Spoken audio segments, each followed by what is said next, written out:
The marriage pact between Sophie Miller and me was the stuff of fairy tales in New York City. The Sinclair family had been her patrons, and I had been her guardian angel for 20 years. Tonight was supposed to be our engagement party. Instead, she ran out on me for another man. When I finally got her on the phone, she was sobbing hysterically. "Ethan, it's Caleb. He needs a transfusion. Type A negative. Please, you have to save him."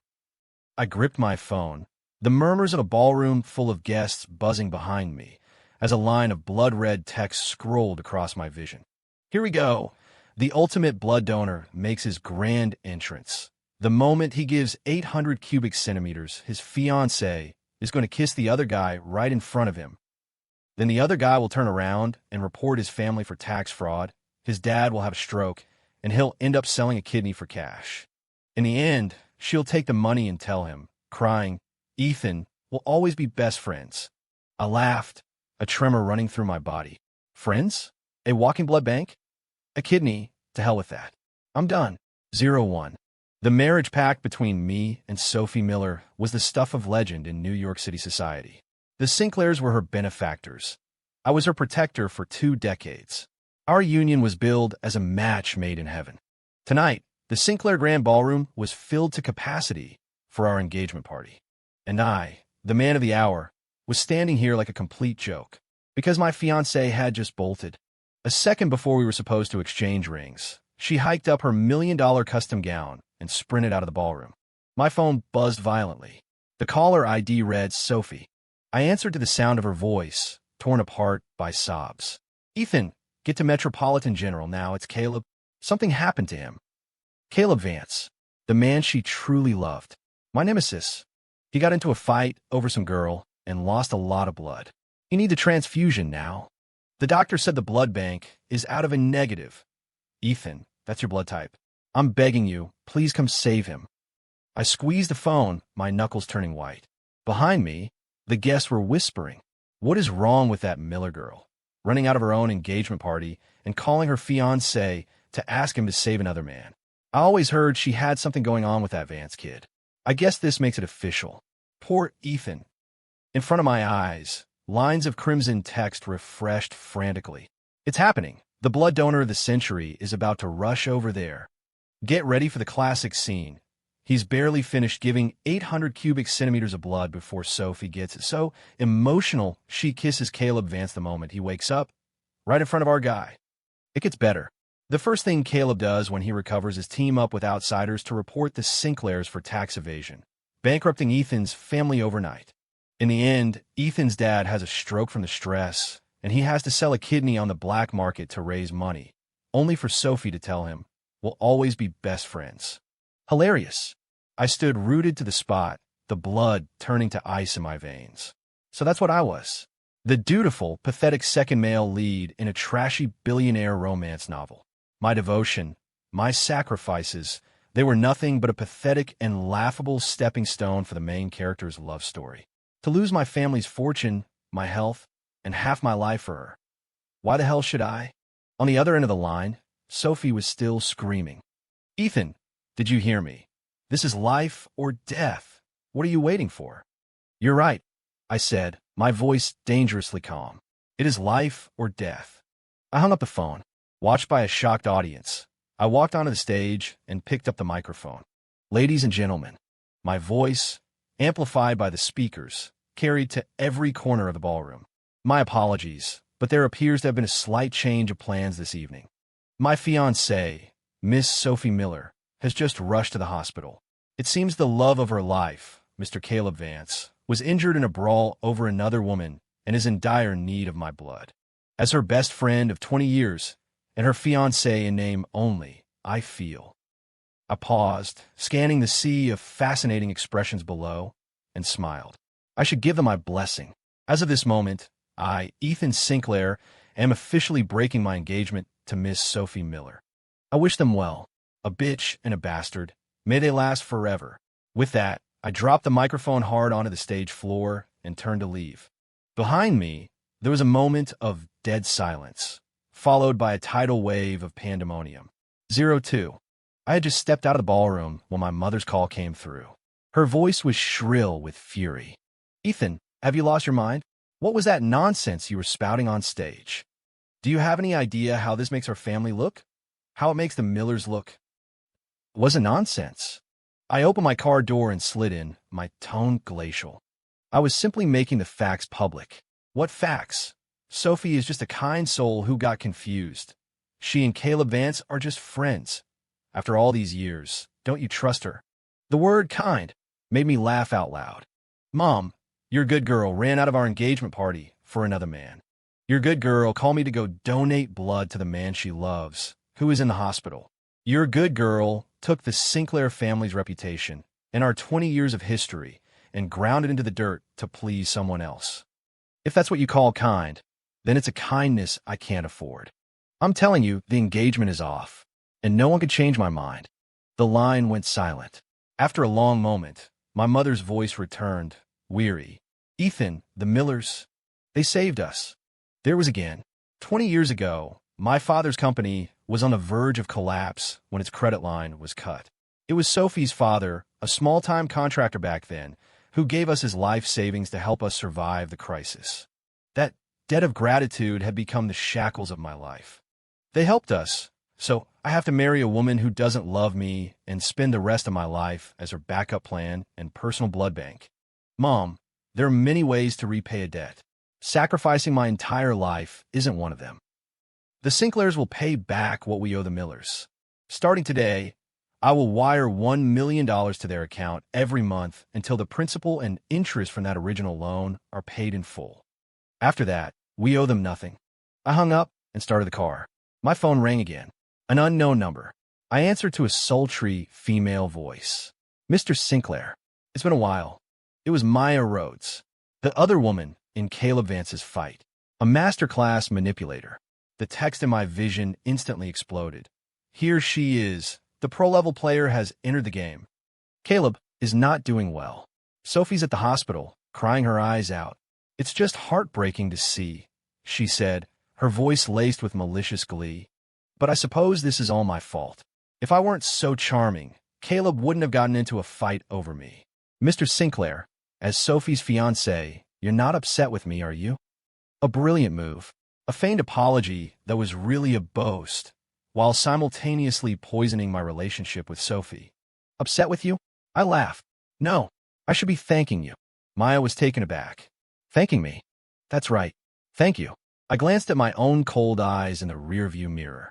Thank you for showing me what kind of trash I was surrounded by. And thank you for giving me the chance to take it all out in one go. Beep, beep, beep. I hung up, having no interest in the rest of her games. I pulled out my phone and dialed my assistant. Leo, I need you to do 3 things for me. First, issue a statement to every media outlet in the city in my name. The content is, I, Ethan Sinclair, have unilaterally broken my engagement to Sophie Miller. From this day forward, our lives are our own. Second, I want every piece of information you can find on the Vance Corporation's bid for the West Side redevelopment project. I want the most detailed file possible. Third, I watch the city lights streak past the window. Give me a meeting with the fixer they call Viper. Tell him I have a big deal I want to discuss. 03. The next day, the announcement of my broken engagement was the headline on every business and gossip page in the city. Sinclair and Miller-affiliated stocks tumbled. My father stormed into my office and threw a newspaper at my face. You damn fool. Look at what you've done. I calmly picked up the paper and glanced at the front page photo of me and Sophie, now split by a jagged line. Dad, do you really think marrying a woman who would run out on me for another man at a moment's notice is a good thing? You could have handled it privately. Why did you have to make it a public spectacle? The company's stock is plummeting. Are you happy now? Not yet. I shook my head. This is just the beginning. I had my mother come to the office as well. In front of both of them, I played a recording. It was my phone call with Sophie from the night before. Her frantic sobs and my calm questions created a stark contrast. Ethan, that's your blood type. I'm begging you, please come save him. This is life or death. What are you waiting for? When the recording finished, the office was deathly silent. The expressions on my parents' faces were grim. Now, do you still think she's that kind, innocent girl? I asked coldly. She sees me as nothing more than a tool to be used at her convenience. A walking blood bank she can tap anytime. Dad, Mom, for years, the Sinclair family has done more than enough for the Millers. We paid for her to attend the best schools, bought her luxury goods, and let her live like a princess. We don't owe her anything anymore. I will not go through with this marriage. If you try to force me, then someone else can have the CEO chair. I slapped my letter of resignation on the desk. It was the first time I had ever defied them with such force. My father stared at me, his lips trembling. Finally, he slumped back onto the sofa, speechless. My mother, her eyes red, looked from me to the resignation letter and sighed. Fine, do what you want. I knew I had one. They might not care about my feelings, but they couldn't be careless about the future of the Sinclair Corporation. With the family obstacle removed, I immediately set my plan in motion. That afternoon, I met Viper. He was a man who thrived in the city's gray areas, with connections everywhere. Mr. Sinclair, to what do I owe the pleasure? He asked with a greasy smile. I pushed an envelope across the table. That's a $50,000 retainer. I need you to do something for me. Caleb Vance, a negative blood type, should still be in a VIP room at Metropolitan General. I need you to find a few people with the same blood type, but who are carrying a little something extra, say HIV or syphilis. And I want them to go to the hospital to eagerly donate blood. Make sure their blood makes it into Caleb Vance's body. Viper's eyes lit up. Mr. Sinclair, that's a vicious move. When it's done, the remaining $450,000 will be wired to your account. Consider it done. Viper slapped his chest. I'll handle it personally. After Viper left, my assistant Leo knocked and entered. Mr. Sinclair, the files you requested. He placed a thick binder on my desk detailing the Vance Corporation's bid for the West Side project. I opened it, a smile spreading across my face as I saw their confident, all-in offer. To secure this land, the Vance Corporation had mortgaged most of the company's liquid assets and taken out massive short-term bank loans. They believed this project was the cornerstone of their next decade of growth. They had no idea it would be the first stone to crush them. I dialed the private number of Commissioner Thompson at the City Planning Department. Commissioner, it's Ethan Sinclair. Ethan, my boy, congratulations on the engage. Commissioner Thompson on the other end had clearly just seen the news, and his words trailed off awkwardly. Let's skip the pleasantries, sir, I said, getting straight to the point. The West Side project. I know you've put a lot of work into it. I have some information that might interest you. Oh, I'm listening. My sources tell me that the environmental impact report Vance Corp submitted with their bid was fraudulent. That land is severely contaminated with heavy metals. It's completely unsuitable for commercial development. The other end of the line went silent. Ethan, that's not something to joke about. The commissioner's voice turned serious. You can find out if it's a joke by sending a team to take some core samples, I said with certainty. If my information is correct, I hope you'll reconsider the final recipient of that contract. Sinclair Corp is willing to take that mess off your hands for 5% above Vance's bid, and we will assume full responsibility for the subsequent cleanup. I hung up the phone. Caleb Vance, you love playing the hero for women, don't you? I hope you've still got that same energy when you're lying in a hospital bed and get the news that your family's company is about to go bankrupt. 3 days later, two bombshells rocked New York's business world. First, the winner of the West Side redevelopment bid was announced. It wasn't the favorite, Vance Corp, but Sinclair Corp.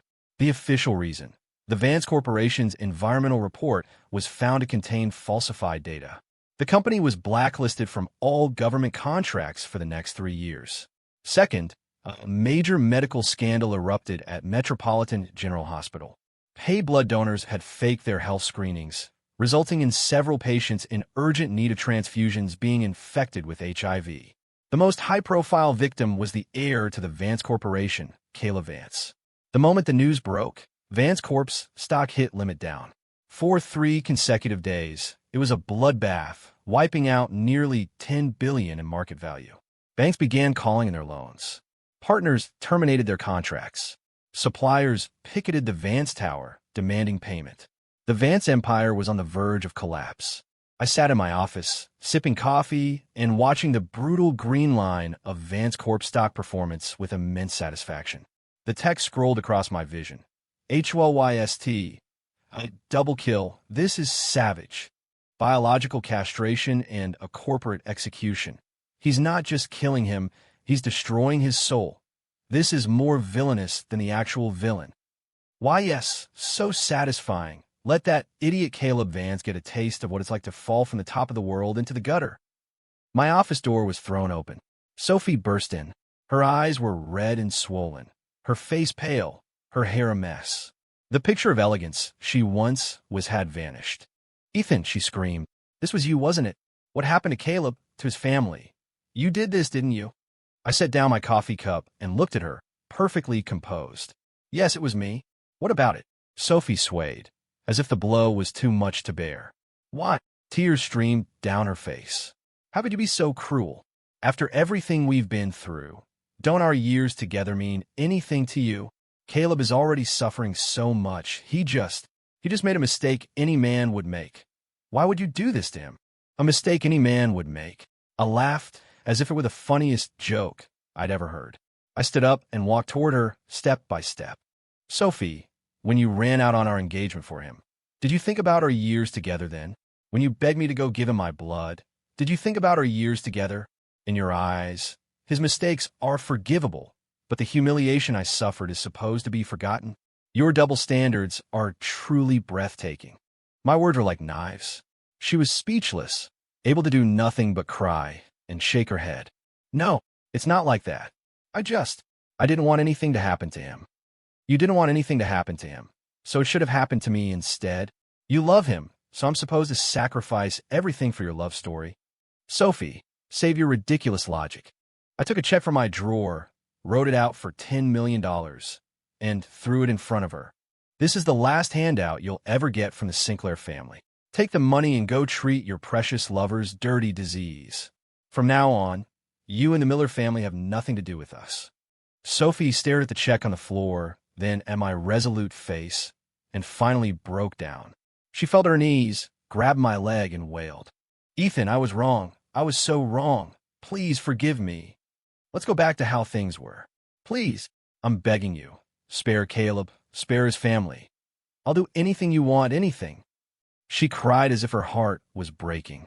The text in my vision was full of scorn, a little too late for regrets. I looked down at her, my expression empty. "Anything." I took out my phone and started a new recording. "Fine. Right now, I want you to go down to the Vance Tower. In front of all the debt collectors and reporters, I want you to shout it from the rooftops. Tell them Caleb Vance is a pathetic waste of life who has AIDS. Tell them that you, Sophie Miller, betrayed your fiancée for that piece of trash. Then I want you to get on your knees and bark 3 times like a dog. Do that, and I'll consider letting the Vance family off the hook." Sophie's sobbing stopped cold. She looked up at me in disbelief, as if staring at a monster. "Ethan, how could you humiliate me like that?" "Humiliate you?" I kicked her hand away, then crouched down, grabbing her chin and forcing her to look me in the eye. "Sophie, isn't this what you wanted? You've already thrown away your dignity for him. What's one more public disgrace? Go on. Go prove to the world how great your love is. Either that, or just sit back and watch him and his entire family go to hell together." I let go of her and stood up, smoothing the lapels of my suit as if I'd just touched something filthy. "The choice is yours." In the end, Sophie didn't go. She left my office in a daze, like a puppet with its strings cut. I didn't bother to follow up on her. A much bigger fish was on the line.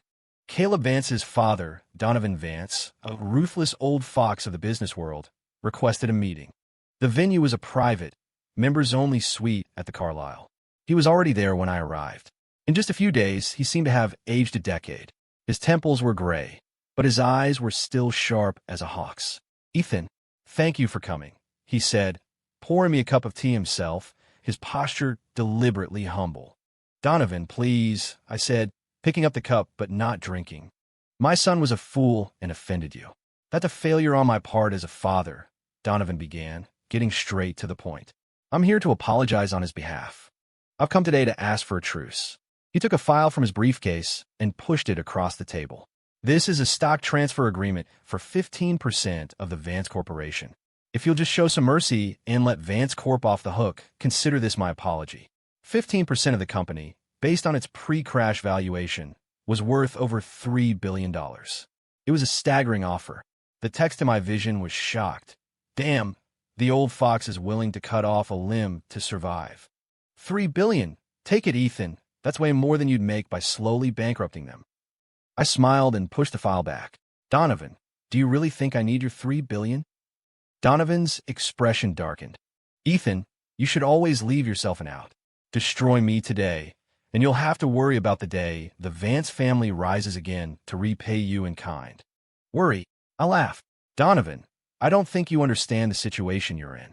I stood up, walked over to him, and leaned in close. You think all I want is to ruin Vance Corp? No, I want the whole thing. I want you to watch as the empire you spent your life building is renamed Sinclair. And I want that precious son of yours to spend the rest of his life groveling at my feet like a dog. As for rising again, I straightened up, looking down at his face, twisted with rage and shock, and smiled. I will personally guarantee that the Vance family never gets that chance. Donovan shot to his feet, pointing at me, his body trembling with fury. You're a madman. I'll take that as a compliment. I turned to leave. Ethan, Donovan roared behind me. Don't get too comfortable. You think Donovan Vance is a pushover? I still have one ace up my sleeve. I stopped and turned back, looking at him with genuine interest. Oh, do tell. A cruel smile spread across Donovan's face. I'm guessing you don't know. 20 years ago, when your father's company was on the brink of collapse, I was the one who guaranteed his bank loan. And in that guarantee agreement, there was a special clause. If Sinclair Corp was unable to repay the loan on schedule, I, Donovan Vance, would have a right to acquire a 51% stake in Sinclair Corp for the price of $1. My eyes widened. The text exploded. HOLYST. A plot twist. The old fox had this hidden the whole time. He overplayed his hand. The protagonist just got checkmated. Donovan laughed triumphantly. That loan's final maturity date is this coming Monday. And from what I hear, because you broke the engagement and threw the market into chaos, your bank has decided to call on the loan early. Ethan, you have two choices. Either watch your father's company go bankrupt and fall into my hands, or get on your knees and beg me. He stared at me, his eyes filled with the thrill of revenge. Now you tell me, who's on their knees? The suite was silent. I looked at his victorious face and held the silence for a full minute. Then I laughed. I pulled out my phone, opened a file, and slid it across the table to him. It was a letter of credit from UBS in Switzerland. I've already secured a low-interest line of credit from overseas, using Sinclair's prime assets as collateral. Forget next Monday. I could pay back your partner bank in full right now. Sweat beaded on Donovan's forehead, but he blustered. So what if you can repay the loan? You can't destroy me. Can I? I hit play on my phone. Our entire conversation played back, crystal clear, including his admission that he came to ask for a truce and his final, threatening, ace in the sleeve speech. The color drained from Donovan's face. You recorded me. Donovan, in this business, you always need an insurance policy, don't you? I held up the phone, a smirk playing on my lips. Tell me, what do you think will happen if I send this recording, along with a copy of that predatory guarantee agreement, to the press and the SEC? What will they say about the esteemed entrepreneur Donovan Vance, a scheming villain who preys on his partners in their moment of weakness, setting traps for a hostile takeover? Do you think they'll continue to support you, or will they band together to force you out? No one will do business with Vance Corp. The banks will pull your credit lines. Suppliers will demand cash on delivery. Your empire will turn to dust overnight. Donovan collapsed into his chair as if all the strength had been drained from his body. In the end, Donovan Vance signed a 15% stock transfer agreement. I became the largest individual shareholder in the Vance Corporation outside of the Vance family itself. But that wasn't enough. Right in front of him, I called my assistant and put the phone on speaker.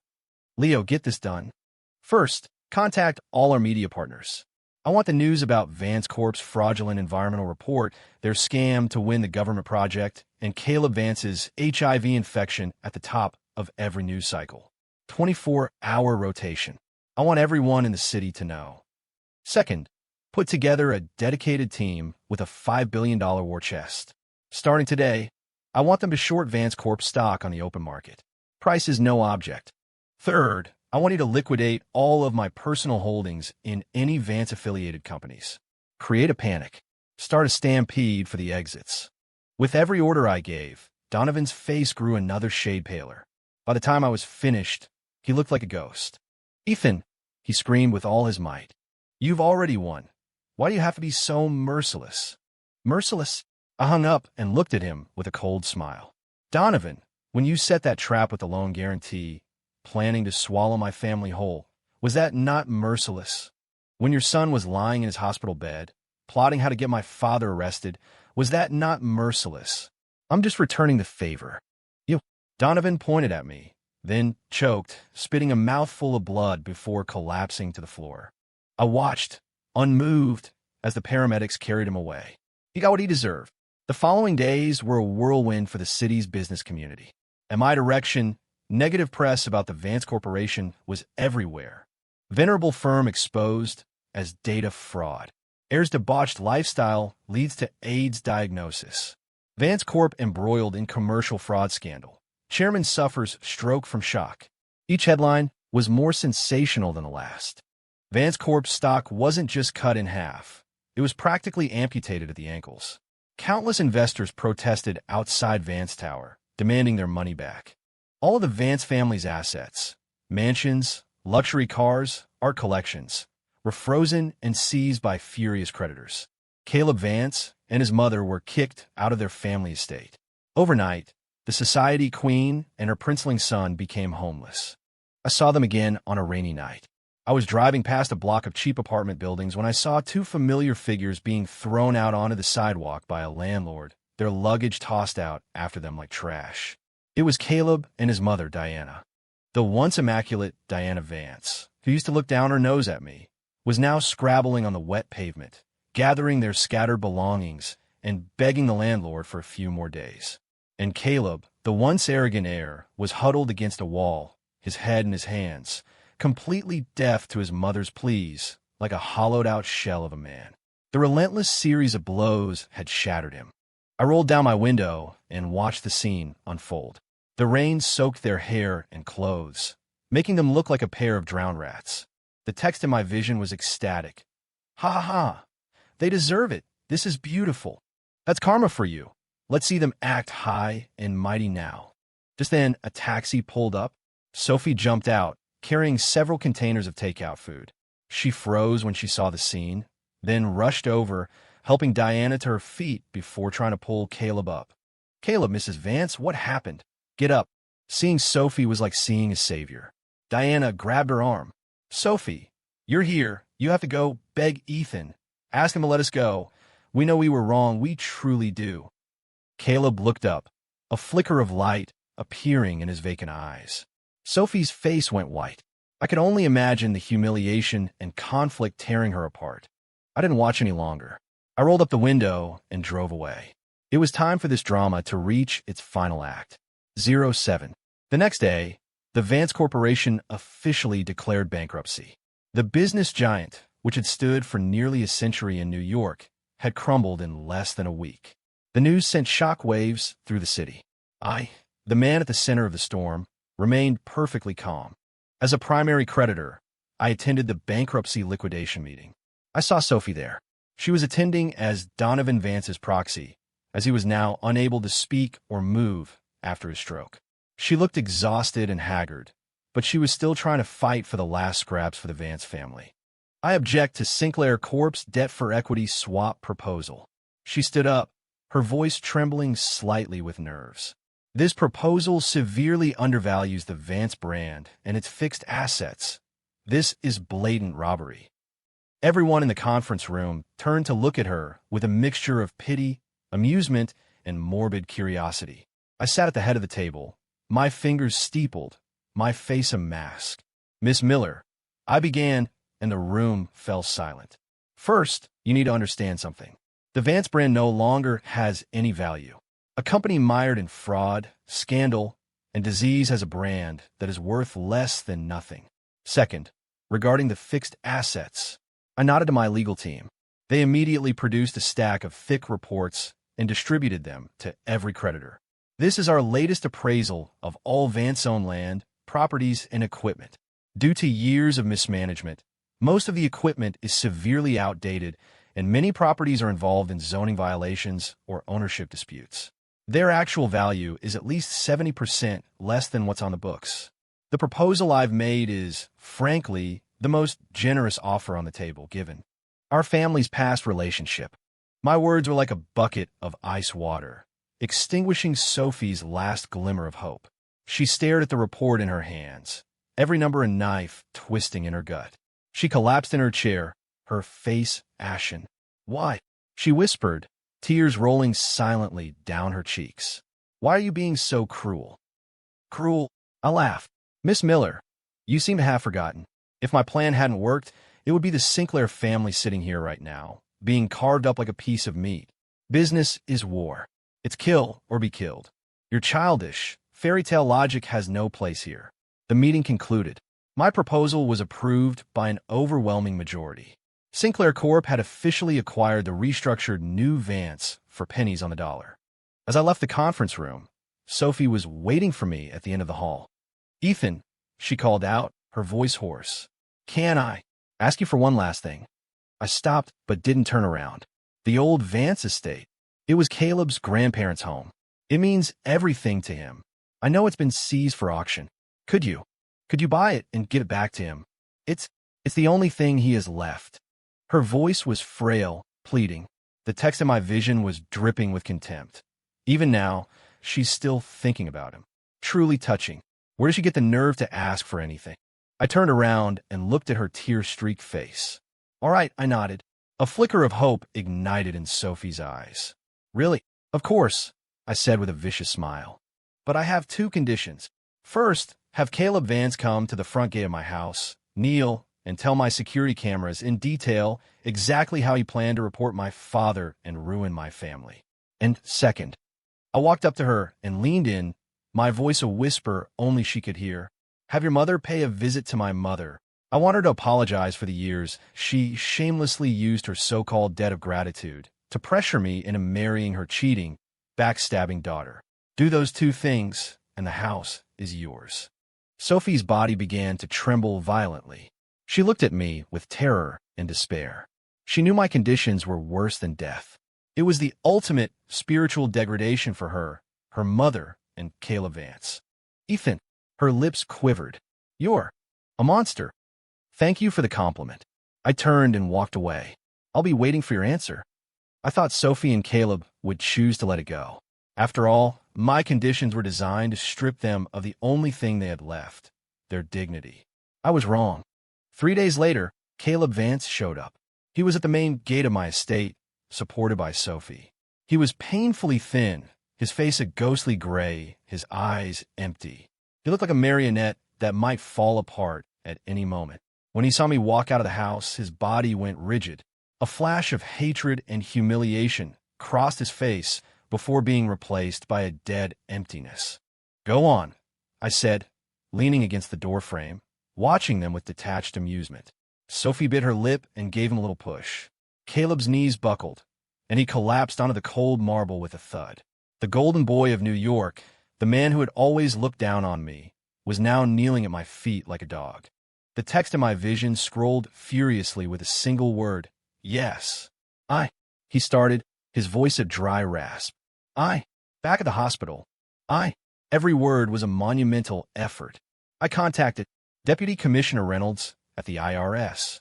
He's a distant relative of my father's. I gave him some information my father had about Sinclair Corp's tax, vulnerabilities. I wanted to ruin you. I wanted your father to go to prison. He spoke in broken fragments, his head sinking lower and lower until it seemed he wanted to bury it in the ground. Sophie stood beside him, covering her mouth, crying silently. I listened without expression. I already knew all of this, of course. My own sources had confirmed it weeks ago. But hearing him confess it himself, on his knees, was a different kind of satisfaction. It was the feeling of grinding an enemy's pride into dust beneath your heel. When he finished, he seemed to be completely drained, slumping to the ground. "Is that enough?" Sophie asked, her eyes red. "We did what you asked. The house." "Not so fast." I cut her off.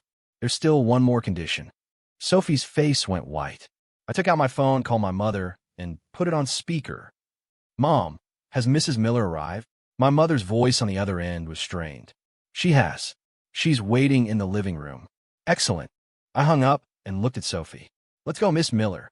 It's time for you to witness your mother's sincere apology. I led Sophie into the living room. Her mother, the woman who had always lorded her family's favor over mine, who always acted like a creditor, was perched nervously on the edge of the sofa. She shot to her feet when we entered. My mother sat in the armchair opposite her, her face like stone. Mrs. Miller, my mother began, to what do we owe the pleasure of your visit? Sophie's mother's face turned beet red. She glanced at her daughter, then at my mother, her lips trembling. Finally, as if making a terrible decision, she dropped to her knees. Mrs. Sinclair, I am so sorry. I've wronged you and your family.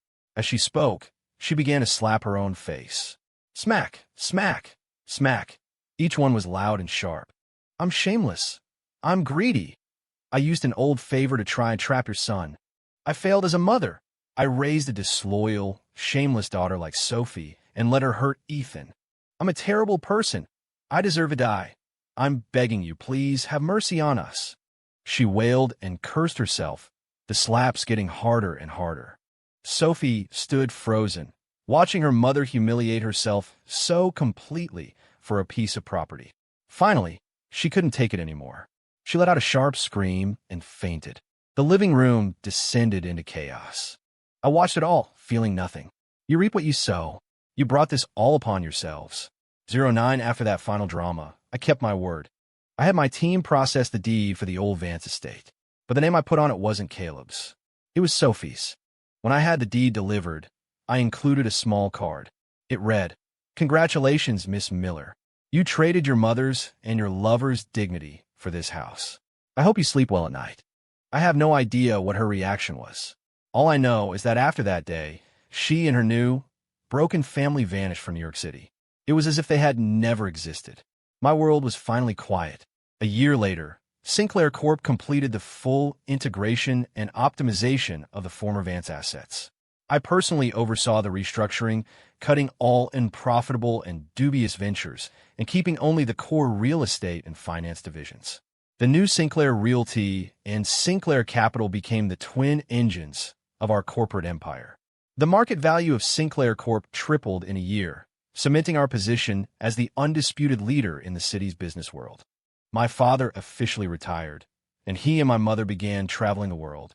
As he put it, his greatest achievement wasn't founding Sinclair Corp, but having a son who had so thoroughly surpassed him. I stood in the office that once belonged to Donovan Vance, now mine, looking down at the sprawling city lights below. The translucent text box that had been my companion for a year began to flicker. Warning! Core plotline severely damaged. World stability below 1%. Initiating forced reset. Reset failed. Logic. Error. Mail _ lead _ 2. Escape. Contract. OL. The jumbled text flashed erratically before fizzing out like a burnt-out light bulb. The world in front of me was crystal clear. I raised an eyebrow, a little disappointed. That's it. No farewell ceremony, no grand prize. It just fried itself. I was expecting a more dramatic exit. Turns out it was just a server crash. Oh well, it was just a tutorial. Anyway, it had no right to share in my victory. The intercom on my desk buzzed. It was Leo. Mr. Sinclair, a Miss Maya Rhodes is here. She says she has something extremely important to discuss with you. Maya Rhodes, that masterclass manipulator. I'd almost forgotten about her. Send her up. A few minutes later, Maya sashayed in, poured into a tight, fire engine red dress. She was as stunning as ever, but now there was a hardness in her eyes, a calculating edge. Mr. Sinclair, it's been too long. You're even more magnetic than I remember, she said, sitting across from my desk and crossing her legs, revealing a long stretch of thigh. What do you want? I wasn't in the mood for games. I'm here to propose a partnership.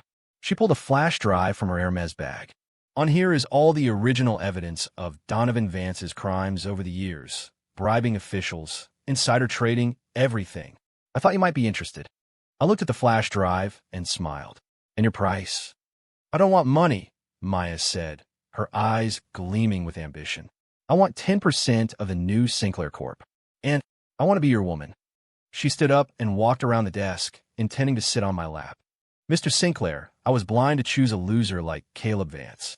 I see clearly now. You're the real king. Together, we could build an even bigger empire. Her hand reached for my face. I leaned back in my chair, avoiding her touch. Miss Rhodes, I said, looking at her confident face, my smile turning to ice. Have you made a mistake? This so-called evidence of yours, that was the ammunition I used to destroy the Vance family a year ago. You're trying to bargain with me using expired goods. Maya's smile froze on her face. As for you, I looked her up and down, my disdain unconcealed. Do you really think a man who dines on filet mignon would have any interest in scraps from the gutter? You're not even worthy of polishing my shoes. I pressed the intercom button. Security, please escort this young lady out. And from now on, no one named Maya Rhodes, or any woman who even resembles her, is to be allowed within 100 feet of Sinclair Tower. I find her presence unsanitary. 10 Maya Rhodes was practically dragged out by security. Her beautiful face was twisted in a mask of pure humiliation, a stream of curses pouring from her lips. So much for the masterclass manipulator. I watched her go as if observing a tedious farce. Some people just never learn their place. With all the trash finally taken out, my life returned to its proper course. My work became my sole focus. Under my leadership, the Sinclair empire expanded relentlessly, moving beyond real estate and finance into technology, entertainment, and renewable energy. By the time I was 30, 5 years later, Sinclair Corp had grown from a New York powerhouse into a global conglomerate with immense influence. My name was a regular feature on the covers of major financial magazines. They called me the God of Wall Street, the Capital Crocodile, a legend who can't be replicated. But I knew the truth. I was just an ordinary man who had taken back the life that was supposed to be his. I never dated or married. Countless socialites, heiresses, and celebrities tried to get close to me, but I kept them all at a distance. After experiencing women like Sophie and Maya, I had lost all interest in the concept of love. Wasn't building an empire more satisfying than building a relationship? For my 30th birthday, I gave myself a long overdue vacation and flew to the Maldives alone. I booked an entire private island, lay on the white sand beach, sipped chilled champagne, and reveled in the absolute silence. Inevitably, my assistant Chris's satellite phone rang.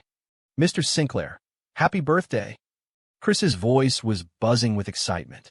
I have great news. That sci-fi film project we invested in 3 years ago, Stellar Odyssey, it just won the Oscar for Best Picture. Oh, was all I said? That was the project everyone had advised me to drop, calling the genre niche and a guaranteed flop. I was the only one who believed in it, signing off on the $300 million budget without a second thought. Also, the CEO of Universal wants to talk to you personally about acquiring our special effects studio. He said he's willing to raise his offer by another 10% if you can just get him a ticket to next week's premiere of Stellar Odyssey 2. Not interested, I said. Tell him if he wants to talk, he can fly to the Maldives and wait in line. Whether I see him or not will depend on how fast he can swim. Chris choked for a second, then I heard him stifle a laugh. Yes, Mr. Sinclair. I'll go inform the poor man now. Wish him luck. I hung up and looked out at the endless turquoise sea, feeling a deep sense of peace. Just then, a local staff member approached, carrying a platter of fruit. He was thin, with dark skin, and kept his head bowed, afraid to meet my eyes. I glanced at him idly, but my gaze stopped. On his wrist was a familiar scar. A scar from many years ago, when Caleb Vance had broken his arm trying to show off on a motorcycle. I looked up, studying the man's face carefully. Beneath the tan and the weathered skin, I could still make out the faint outline of the face I once knew. It was him, Caleb Vance. He seemed to feel my stare. His body went rigid, and he lowered his head even further, the hand holding the platter beginning to tremble uncontrollably. I said nothing. I just watched him. I watched the man who had once been my superior, who had looked at me like I was an insect, now forced to serve me in the most humiliating way possible. He must hate me more than anything, and he must be terrified of me. After a long moment, I finally spoke. This fruit isn't fresh. My voice was quiet, but it hit him like a thunderclap. He dropped to his knees with a thud, pressing his forehead into the sand, his voice trembling with fear. I'm sorry, sir. I'm so sorry. I'll go get you a new one right away. He scrambled to get up and flee. Stay. He froze, his body shaking like a leaf in the wind. I took a thick wad of cash from my wallet and tossed it on the sand in front of him. That's your tip. Take the money and get out of here. I don't want to see your face on this island again. Caleb stared at the money, then at me. His eyes were a storm of humiliation, resentment, and bitterness, but it all eventually dissolved into a numb resignation.